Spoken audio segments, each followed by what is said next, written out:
Every quarter we have been studying has, of course, been prompted to us by our eldership. And for this final quarter of 2024, for our Bible study, we have been given the honor and the privilege to study the book of Ecclesiastes together. We will be seeing the book of Ecclesiastes Sunday mornings. We've entitled it we have given it the title of Koheleth's Journey. Koheleth's Journey. There's a reason why we entitled it by the Hebrew word of Koheleth. Koheleth or Koheleth, you'll hear me say both ways. But if you will, please open your Bibles to the book of Ecclesiastes. It is composed of 12 chapters. The book of Ecclesiastes is part of the Hebrew poetry of the Bible. Therefore, we know that it is a poem. It is a Hebrew poem. But unlike most typical poems like the book of Psalms and the book of Proverbs, this one has more of a continuation. This one, if you will, has been compared to an epic poem. What is an epic poem? It tells a story. Very good.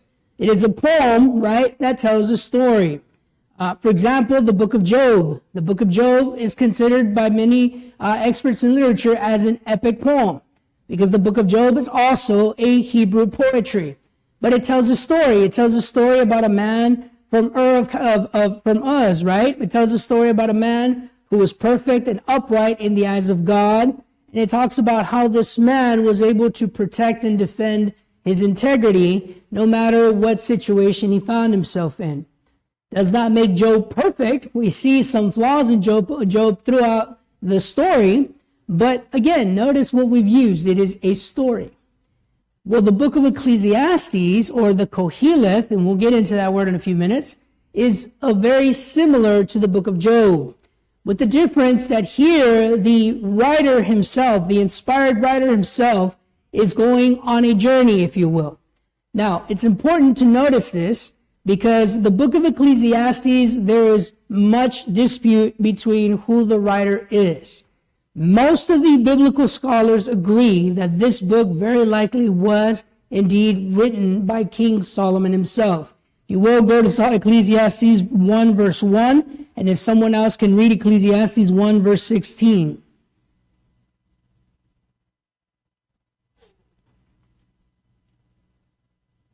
Ecclesiastes 1 verse 1 and 1 verse 16. And someone else read 1 verse 16 for me, please.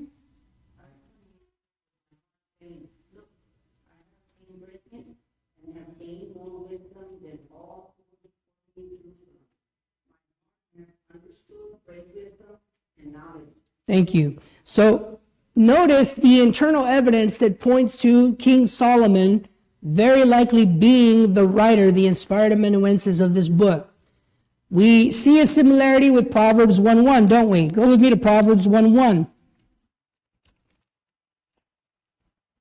The Proverbs of Solomon, now pay attention to the next part, the son of David, king of Israel. Very similar, isn't it? Very similar. But just because it's similar doesn't mean that it is exactly the same person. We do have to pay attention to the fact that Solomon's name is not found once in the entire book. In Proverbs 1:1, from the get-go, we see that his name is mentioned. But this is also true with Song of Songs, isn't it? When we studied the Song of Songs back in 2019, we were able to see that Solomon's name wasn't even found in that one either, but there were certain attributes that he spoke about that lent strength to believing that it was indeed his book, that it was indeed the book that he wrote. Once more, chapter 1, verse 16, notice what the Koheleth is saying. I communed with my heart, saying, look, I have attained greatness and have gained more wisdom than all who were before me in Jerusalem. Well, this attribute only belongs to Solomon, doesn't it? Even David himself had not gained as much greatness as Solomon had. Even though David was Israel's beloved king, Solomon undoubtedly was more famous because he was known worldwide. Do you recall the Queen of Sheba, right? The Queen of Sheba had heard about Solomon's wisdom. She had heard about his riches and his splendor. And she came from all around from her kingdom to want to meet, but not only meet, what else did the Queen of Sheba want to do?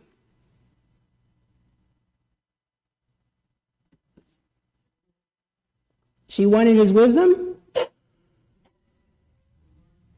She wanted to learn from him. She wanted to see if the rumors were true.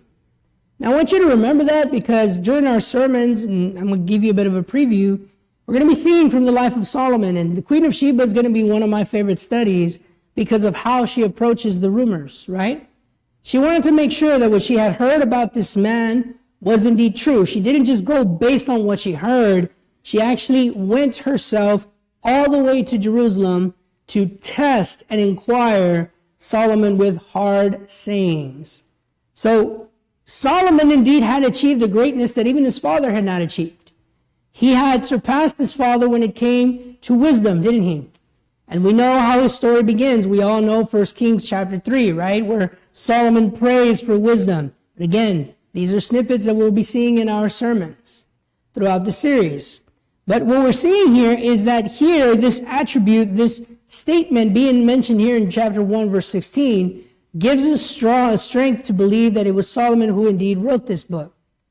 However, there is one other theory out there that must not be ignored and must be examined as a possibility. It has been mentioned that because it is Hebrew poetry and because it is written in poetic form, that the book of Ecclesiastes is very likely a play. And that every chapter is, if you will, a scene of the play. When we look at it from this angle and we actually study it in that way, it does flow much better. When we see that Act 1 is chapter 1, Act 2 is chapter 2, it flows better because each chapter starts and ends, and the transition is not as smoothly as it has been in other pieces of literature. Each chapter or each act can actually be taken individually, and you can extract from it great lessons. If this is indeed the case, then Solomon, or the king who sat in Jerusalem, the king whose greatness surpassed all other kings, is a character in the play. He is the main character in the play.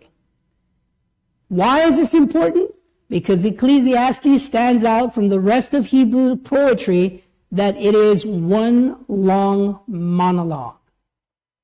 It is one long monologue. What's a monologue? Something said by one person? Or how about a one-man show? A one-man play. Have you ever heard of those? A one-man play.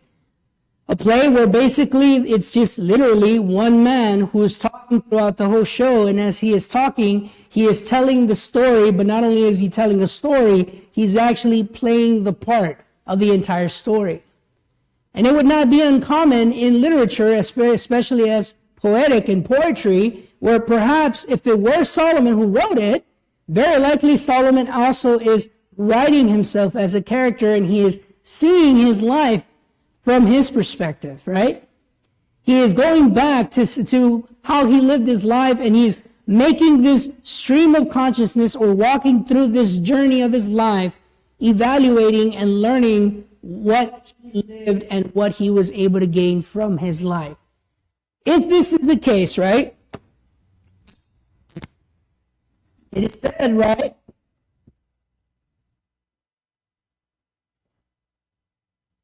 That Solomon wrote the Song of Songs, the book of Proverbs,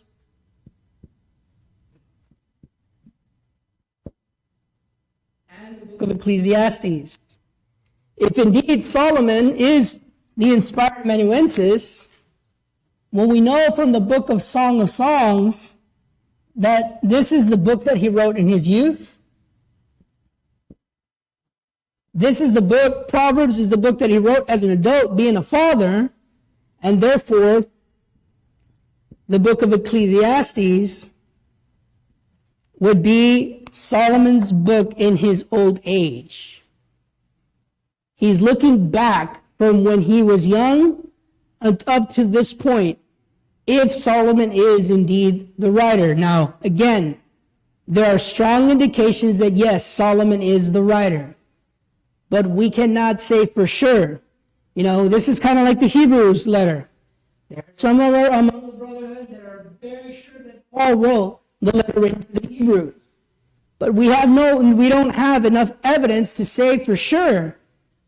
But truthfully, we know who the author is, both of the Hebrew letter as well as the Ecclesiastes book. The Holy Spirit, right? The point that we're making here is that when we see these three books, Solomon here, whether he is the main character of this monologue, or whether it is him just basically writing about himself in poetic form, he is examining everything under the sun. Specifically, he is examining his life under the sun. The key verses of the book of Ecclesiastes, or not the key verses, I'm sorry. The key words of the book of Ecclesiastes are vanity and under the sun. What does the word vanity mean in our English language? Focus on self. Okay, so our sister sees it from the vantage point of ego. But what else is something that is vain? Pride. Okay. Let's take it out of ego. What else is vanity? What else is vain?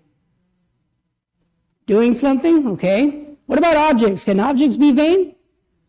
Yeah, because they're hollow, right? The word vain means something that's hollow. The word vain means something that's not worth anything. Worthless.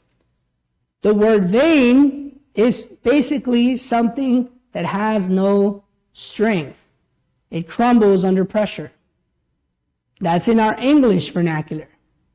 When we say, well, you're working in vain, you're doing something that's useless, that's going to get you nowhere, right? But the Hebrew word that we find 39 times in this book, 39 times will you see the word vanity in this book. The Hebrew word is hebel. Hebel.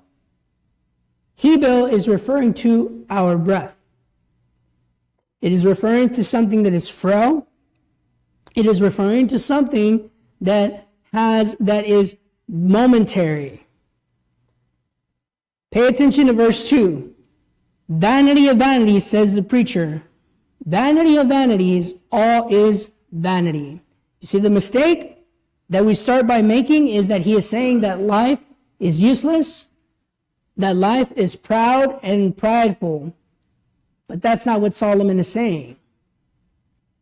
The Hebrew word there he is saying is everything is temporary. Everything under the sun is frail. It is like the breath. It is like the breath that you don't see it, and it is only there but for a moment. Life under the sun is a breath, is what this book is teaching us. Remember, Solomon, if indeed he is the one who wrote it, is in his old age. He's an old man. He's lived a long time, hasn't he? And he's looked back from his youth. You know, we were mentioning this last Sunday evening in our sermon, weren't we? You know, if I were to ask whoever's in here, if you think about how long you've lived, and if I were to ask you, does it feel like the years that you lived? Does it feel like you've lived that long? I don't think any of us would feel that we've lived that long. We all felt like it was just yesterday, wasn't it? Illnesses, right, have a way of making us have these types of flashbacks in our lives. So Solomon is in his old age, and as he's walking through this journey of his lifetime, one of the first conclusions he arrives is it's all frail. Our life is fragile. Our time here is momentary. And our life is but a breath. One moment we're here, the next moment we're not. This is why it's important to know the two key verses of the book. Because Solomon is talking about life under the sun. Life under the sun. Life under the sun is what's frail. Life under the sun is what's temporary. Life under the sun is what's momentary. But pay attention to the fact that the conclusion of the book is indeed its thesis statement. Go with me to Ecclesiastes chapter 12, verse 13. You know, we're going to use the phraseology that has been used. Spoiler alert, right? Because in chapter 12, verse 13 and 14, we see the point of the whole book. This is the thesis of the book. This is the thesis statement of the book. But it's curious that Solomon leaves it as the conclusion. Hence why another piece of proof, many believe this to be a monologue. They believe it to be a play. Solomon is replaying, if you will, his life. And notice the conclusion that he arrives after he has seen his life from chapter 1 to chapter 12. Let us hear the conclusion of the whole matter. Fear God and keep his commandments, for this is man's all. For God will bring every work into judgment, including every secret thing, whether good or evil. Where did his conclusion land him? Where is he looking by the end of the book? Towards the eternal, okay. Above the sun, right? He's no longer looking at life under the sun, but rather now he's looking beyond the sun. What the book of Ecclesiastes teaches us, and what the Koheleth, what he comes to conclude, is that life is to prepare us for life after the sun. That the true purpose of life is to get us ready for eternity. It's amazing. The book of Ecclesiastes is basically teaching us what the purpose of life is. And Solomon does so by sharing of his own personal experience. Now, just because he wrote it in his old age, we have to be very, very careful. Many people like to call Ecclesiastes Solomon's book of redemption. We must not look at it that way, because we do not know. The truth is that we do not know exactly when he wrote this book, if he wrote this book, by the way, in comparison to when he fell and was bowing to the gods of his wives. Let me explain. It's possible that Solomon wrote this book before he started bowing to his wives, gods. If that were to be the case, it does not negate the fact that God would still preserve this writing, because the teachings are still true and upright.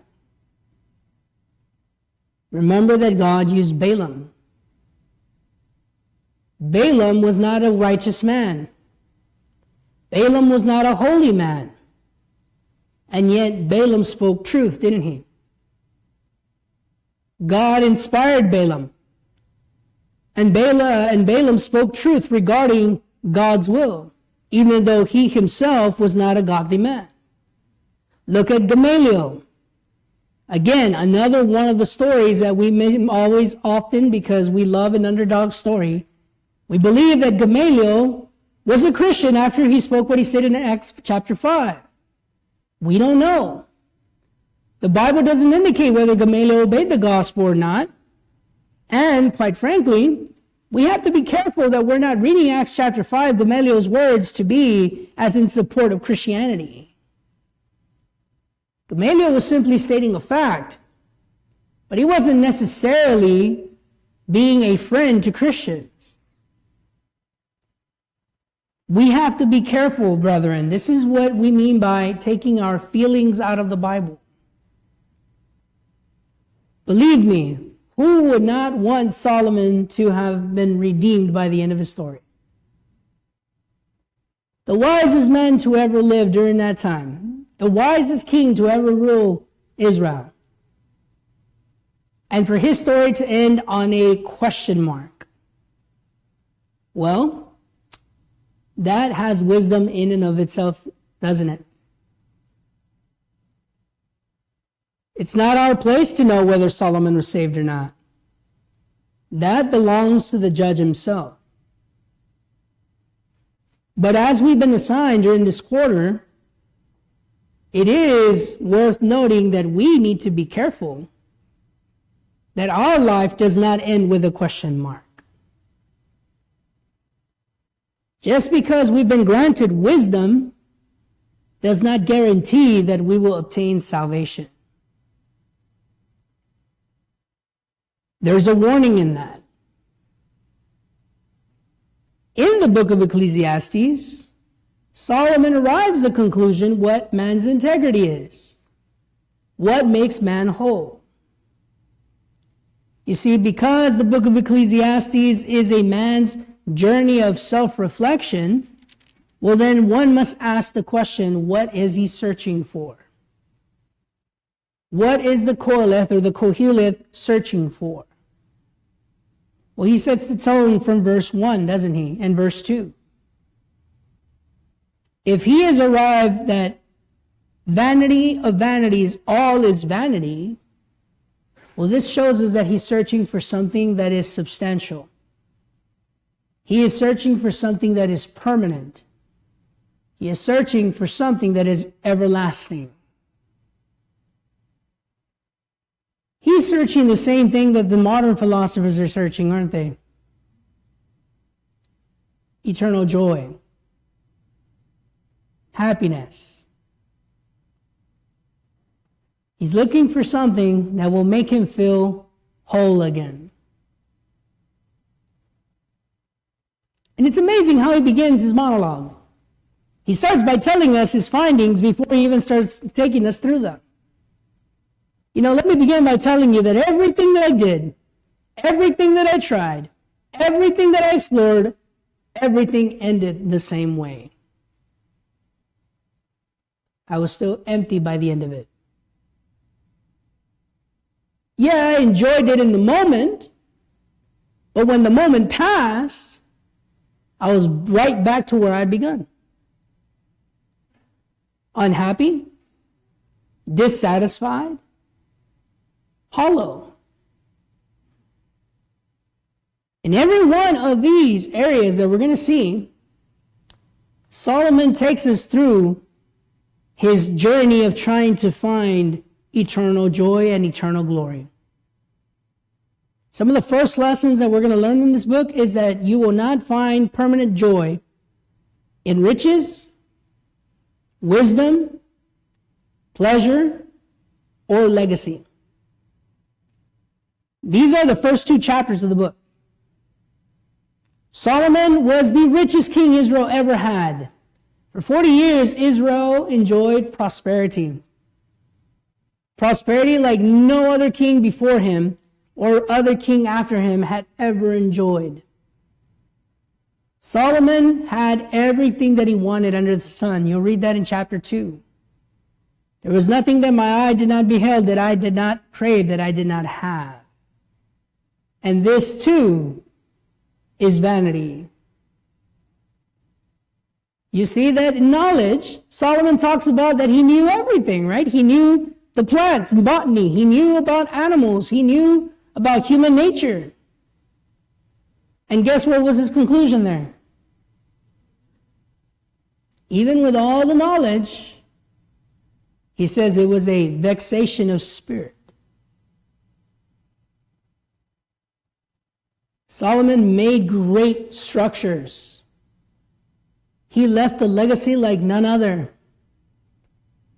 Again, this man was so famous that kings, monarchs from out of foreign countries came just to see him, just to hear him. And even that left Solomon feeling dissatisfied. Has mankind changed today?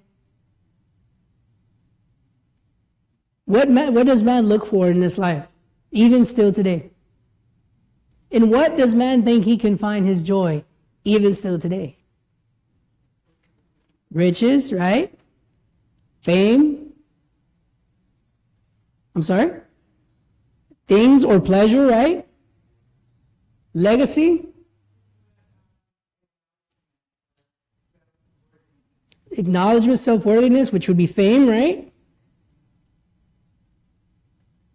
How many artists have we read about or heard about taking their own lives? You know, Robin Williams is one that comes to mind because of the irony surrounding his death. He was, if you will, the personification of the portrait of a clown who only has a smile painted on him, but inward, he was weeping. He was in a permanent state of sorrow. He was rich. He was famous. He had a family. He had a legacy. And yet, that man still felt how? Empty. He felt empty. What about the young rich ruler that came to Christ? Why did he come to Christ? Did that man feel complete? If he did, he would have never had asked, what do I need in order to enter eternal life? The young rich ruler felt empty.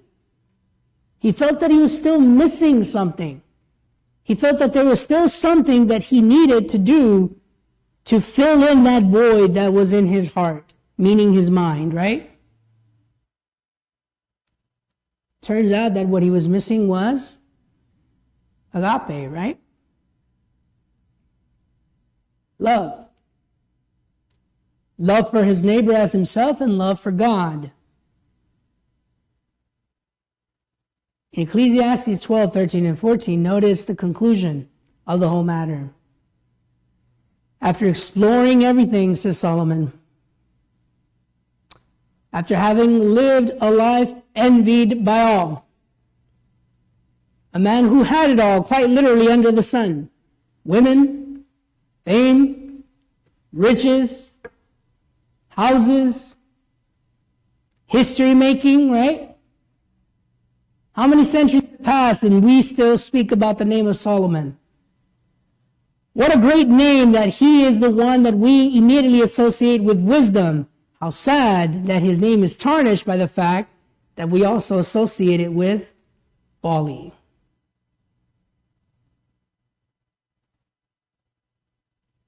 But Solomon walks through his life.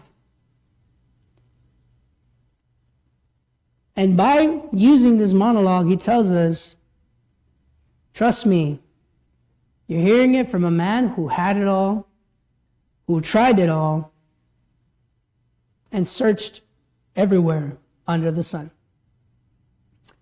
Life here under the sun is but a breath, but it is also hollow. Because the true substantial life, a life with purpose, a life worth living is a life looking beyond the sun. So when we look at Ecclesiastes, we've already mentioned, right, that the expression under the sun obviously is in reference to this physical world, is in reference to this physical realm. But that's not all that that phrase is referring to. We mentioned vanity, right? We talked about how vanity can refer to pride, but vanity can also refer to worthlessness. Well, the same is true with under the sun. We see a lot of duality in this book. Under the sun is also the character's name, the main character's name, the king, the son of David, the king who sits in Jerusalem, right? It's his way of talking about a life apart or separate from God. See that? How do we know this? Well, his conclusion. When did his life become whole? When did his life find purpose? When he once more came back to God. Notice how he ends it, right? This is the conclusion of the whole matter. You know, I love how Solomon is treating his life like an experiment, right? It's like a science experiment. Let me see if I can find joy in being rich, filthy rich. Let me try now all the pleasures of the world. Let me go crazy. He literally says that, right? Let me go crazy in exploring all the pleasures of the world, every nature of it. No, it's not there. Well, let me build buildings. Let me build houses. Let me build towers. Let me leave a legacy behind. Maybe that's what it is. Knowing in my deathbed that I will always be remembered by what I've left behind. No, my life still ends.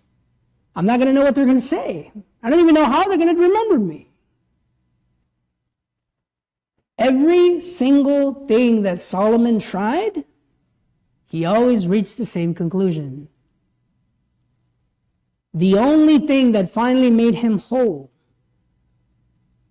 was when he reunited with God, right? Remember, under the sun is separate from God, apart from God, focusing only here on this physical realm. But in chapter 12, verse 13, he says, but when I decided to go back to God, to look beyond the sun, and to reunite with him, I was made whole again. I had purpose in my life again. Well, that makes sense because the purpose of our lives is what? Go to Acts chapter 17. You know, the age-old question is answered by the Bible twice. We see it in the book of Ecclesiastes, but then we see it in the discourse there at Mars Hill. Acts chapter 17, beginning at verse 22. Then Paul stood in the midst of the Areopagus and said, Men of Athens, I perceive that in all things you are very religious. For as I was passing through and considering the objects of your worship, I even found an altar with this inscription, To the unknown God. Therefore, the one whom you worship without knowing, him I proclaim to you. Let's pause there real quick. Did these people feel whole? Who is Paul talking to here? Were these simple people that he was referring to? But Kevin, who was he talking to? The Epicureans, Stoics, philosophers, and logicians of his day. So these were people that, like Solomon, were today known as philosophers. You know, it is considered by the biblical scholars that the letter written to the Romans is the most difficult literature in the entire Bible. You want to guess which one is number 2? Ecclesiastes. Because it is a philosophical book. Ecclesiastes is a philosophical book. It is philosophy. Add to the fact that it is spiritual philosophy. Solomon is giving to us philosophy through the lens of religion, if you will. Paul here is talking to the Athenians, right? He is talking to the wise men of his day. And yet, they were still feeling something was missing, weren't they? You know, if you go back up a few verses, notice verse 16. Now, while Paul waited for them at Athens, his spirit was provoked within him when he saw that the city was giving over to idols. I encourage you to go into a little bit deeper to this verse from the standpoint of history.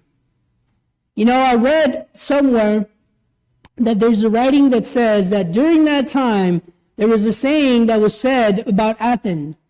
There are more gods than humans in that city. That's how submerged in idolatry the city was. There was an idol basically for anything and everything, a god of microbes, a god of the breath, a god of the hair, a god of the eyelashes. They had gods for everything. But notice the hollowness that was in the Athenians, because they even had an inscription honoring the unknown God. Even with all these great multitude of idols, they still felt something was missing. And Paul tells them, oh, of course, what you're missing is the only true God. Makes sense that you guys feel incomplete because all of this cannot fill that void. Only the one true God can. Him, says verse 23, I proclaim to you. With that, we keep reading, God who made the world and everything in it, since he is Lord of heaven and earth, does not dwell in temples made with hands. Nor is he worshipped with men's hands as though he needed anything, since he gives to all life, breath, and in all things. And he has made from one blood every nation of men to dwell on all the face of the earth, and has determined their pre-appointed times and the boundaries of their dwellings, so that they should seek the Lord in the hope that they might grope for him and find him, though he is not far from each one of us. Pay attention to what Paul is doing here. He is helping them understand why they had that insatiable thirst for God. The fact that they had so many statues and they had so many different gods and so many different types of religious philosophies in that city shows that they were desperately searching for God. But Paul tells them that's not by accident. God designed us that way because our purpose in life is to search for him and to find him. He wants his creation to be reunited with him. Pay attention to what he says in verse 26 and verse 25. First, he tells us what God is not. He is not small, he is not physical, and he is not limited. But then verse 26, what he has done. He made men from one blood, every nation of men to dwell on all the face of the earth, and has determined the pre-appointed times and boundaries of their dwelling. But verse 27 tells us why he has done this. So begins the verse. You know, again, I like to focus on those small words that we commonly read over. The word so means for this reason, because of this. Everything that read before that word is about to be justified after it. And he's about to answer that age-old question, what is the purpose of life? Pay attention, Paul first denotes the source of life, and now he's going to give us the purpose of life. That they should seek the Lord in the hope that they might grope for him and find him, though he is not far from each one of us.